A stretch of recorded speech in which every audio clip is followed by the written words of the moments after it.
يا مساء الأنوار، أخباركم إيه؟ يا رب كلكم تكونوا بألف خير وأنتم بتشوفوني دلوقتي. النهاردة هنعمل مع بعض وصفة من الوصفات اللي هي العتيقة، وصفة المسقعة اللي هي بقى تقدروا تقولوا عليها كده، تاكلوها الصبح، تاكلوها بالليل، تاكلوها في أي وقت، المهم إن في مسقعة في التلاجة. ناس كتيرة جدا بتحبها سخنة، يعني تنزل من على النار كده تاكلها. لا، ما مش عارفة. يمكن الاسكندرانية بيحبوها ساقعة، هي مسقعة. دايما بنقول عليها هي مسقعة، يعني جاية من السقعية. فأنا بحبها، أحب قوي أكلها ساقعة. مش عارفة بقى انتوا بتحبوها سخنة بتحبوها، المهم تتعمل.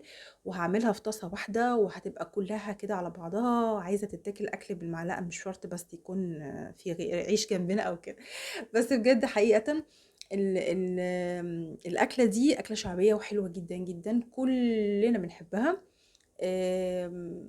ما تيجي نشوف الوصفة، يلا بينا. مش هطول عليكم أكتر من كده. دايما الحيرة في الأكل، مش عايزة أقول لكم كل يوم بنفكر هنعمل إيه، هناكل إيه، هنسوي إيه. ولما نسأل اللي في البيت يقولك أي حاجة، فأي حاجة دي بالنسبة لك بتشدي في شعرك بقى وانتي مش عارفة هتعملي إيه. بس أنا بقى اكتشفت إن أنا مش هسأل حد بعد كده، ومش هقول لحد أي حاجة، هتصرف من دماغي. وإن شاء الله أي أكل هيعجبهم بإذن الله. صينية المسقعة زي ما قلت لكم، او طاسة المسقعة قد ايه حلوة جدا، كلها في طاسة واحدة. مش محتاجين ان احنا نبوظ شغل كتير او نلخبط نفسنا في المطبخ. لا بصراحة انا قلت هعملها كلها في الجريل او في طاسة واحدة زي ما هتشوفوا طبعا. طلعت بصوا بالشكل ده حلوة جدا، قد ايه طعمها خرافة. طبعا في ناس ما بتحبهاش بس في ناس بتعشقها. فعايزة اقول لكم بقى تعالوا يلا بينا نشوف كده المقادير بتاعتنا. نص البدنجانية دي قعدت عندي في التلاجة، مش عايزة اقول لكم مش اقل من اسبوع. طبعا انتوا عارفين ان البدنجان فيه حديد، فبصوا المنظر ما فيهوش اي اختلاف خالص، كأنها لسه متقطعة دلوقتي. لما بتلفوها في الاسترتش ده بتقعد معاكم اسبوع 10 ايام، فما تزودوش عن كده يعني. فبصراحة كان اختراع لذيذ جدا. وان انا قبل كده كنت بجيب واحدة واحدة عشان ما تبوظش مني او ما تسودش وتترمي وكده. لا، بتقعد عندك في التلاجة وهي متغلفة كويس قوي كده بالطريقة دي. طبعا هجيب اول حاجة هحتاج فلفل وطماطم، لو حابين فلفل حامي طبعا او الوان اللي انتوا عايزينه. انا كان عندي فلفل اخضر عادي خالص طبعا. هقطعه سلايس حلقات كده، ترانشات، زي ما انتوا حابين. لو عايزينه مثلا قطع صغيرة ممكن في ناس بتقسمها نصين، فالتقطيعة دي براحتك اكيد. عايزة اقول لكم كمان ان انا اليوم ده حقيقة ما كانش في اكل فعلا في البيت. فلما قعدت افكر قلت لا، طب انا عندي البدنجانية دي كل يوم ابص عليها، افتح التلاجة وابص عليها واقفل اطمن عليها يعني، واقفل التلاجة. فلقيت ان لا، ما مش هينفع، هتقعد في التلاجة هتبوظ وهتترمي، مش حقيقي مش هستفاد بيها. فلما اليوم ده فكرت قلت لا، هعملها بقى مسقعة واصورها معاكم وتشوفوها معايا. طبعا كلنا بنعرف نعمل المسقعة اكيد يعني.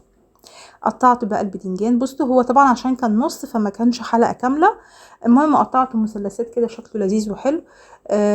وبصراحة عمل كمية حلوة، يعني انتوا مستقلين بنص بدنجانية، يعني ممكن تكون البدنجانية دي كيلو على بعض. بس كده. هاجي بقى دلوقتي، بصوا قطعت الفلفل والطماطم والبدنجان وهبدأ اقليه. صراحة انا ما بحبش اقلي في زيت غزير قوي، يعني البدنجان لو ما لقاش زيت غزير قوي بيحمر نفسه برضو، يعني ما تقلقوش مش هيتحرق ولا حاجة. المهم حمرته وخلاص وشيلته. كام واحدة طماطم اللي انا كنت مقطعاها، قلت برضو هشوحها كده في الزيت. طبعا كان الزيت عندي خلص في الطاسة، فرحت ضايفة شوية كمان. وقلت بقى ايه، هخديها تشويحة بسيطة قوي يعني.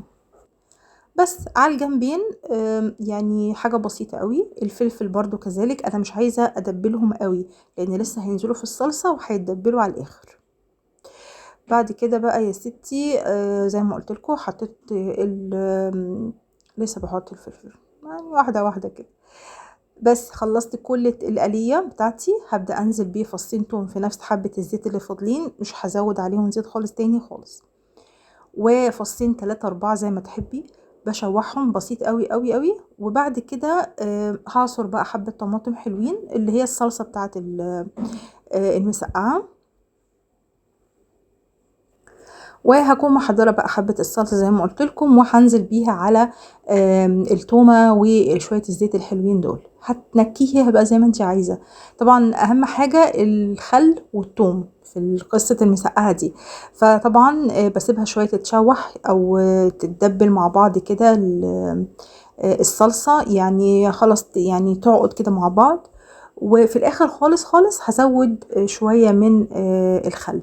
طبعا الخل ده اختياري، انا ساعات ممكن احط 3 4 معالق، في ناس ممكن تحط ربع كوبايه، حبه نقطتين 3 على حسب النكهه اللي انتوا بتحبوها. بس بصراحه الخل مع المسقعه تحفه. المهم بقى بصوا الصلصه خلاص قلت قوي. طبعا ضفت لها الخل، معلش نسيت اصور لكم المقطع بتاع الخل. وبعد كده بقى هجيب الباذنجان اللي انا عملته هرصه بقى، عارفين بقى يعني نعمل بقى كأننا بنعمل طبق. هرصه هو على النار، يعني كل ده لسه الصلصة بتتسبك على النار. وبعد كده هنزل بالفلفل، وكمان هنزل بيه الطماطم اللي شوحتها. بس على فكرة الطماطم ما بتاخدش خالص وقت على النار، يعني مجرد ما حطيتيها تقومي لفاها على طول، لان ممكن ايه تدوب منك طبعا، والمية بتاعتها تنزل على في الزيت. بس عملت اهو الخلطة بتاعتي، اخر نقطتين طبعا في الطبق فلازم ارشهم كده. وانا مش بحب الحامي قوي، فضفت كده يعني فلفلايه واحده حاميه. انتوا لو حابين هتزودوا، ممكن تحطوا شطه برضو في القصه دي، يعني نوعوا زي ما انتم عايزين. بس واكلتنا خلصت، وبالف هنا والف شفا، واتمنى طبعا تجربوها. يلا اشوفكم على خير، والى اللقاء. باي باي.